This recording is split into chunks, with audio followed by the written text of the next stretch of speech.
What advice would you give them about how to have a career or how to have a life they can be proud of? Well, it's a powerful question, man.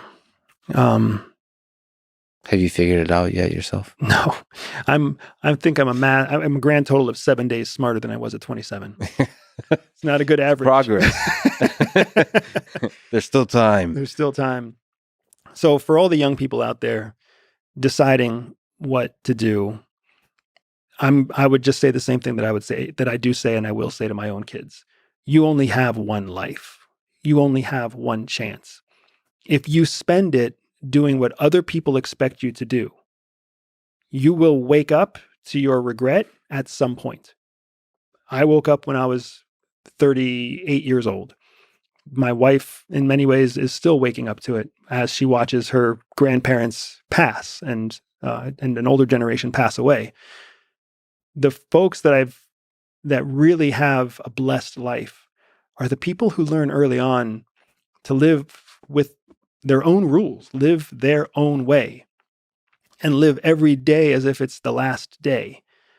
Not necessarily to waste it by being wasteful or silly, but to recognize that today is a day to be productive and constructive for yourself. If you don't want a career, today's not the day to start pursuing a career just because someone else told you to do it. If you want to learn a language, today's a day to find a way to buy a ticket to another country and learn through immersion. If you want a date, if you want to get married, if you want a business, today is the day to just go out and take one step in that direction. And as long as every day you just make one new step, just like CIA recruited me, just do the next thing. If the step seems like it's too big, then there's probably two other steps that you can do before that. Just make constant progress, build momentum, move forward, and live on your own terms. That way you don't ever wake up to the regret. And it'll be over before you know it. Whether you regret it or not, it's true. What do you think is the meaning of this whole thing? What's the meaning of life? Self-respect. Self-respect. That's a fast answer. There's a story behind it if you want the story. I would love to have the story. There's a covert training base in Alabama, in far south, in like the armpit of America, where elite tier 1 operators go to learn human intelligence stuff. And there's a bar inside this base, and on the wall is just it's scribbles of opinions. And the question in the middle of the wall says, what's the meaning of life? Mm-hmm. And all these elite operators over the last 25 or 30 years, they all go, they get drunk, and they scribble their answer, and they circle it with a Sharpie, mm-hmm. right? Love, family, America, freedom, right? Yeah. Whatever.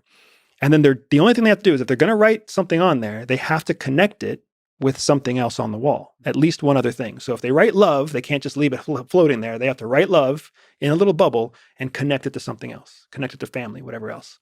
When you look at that wall,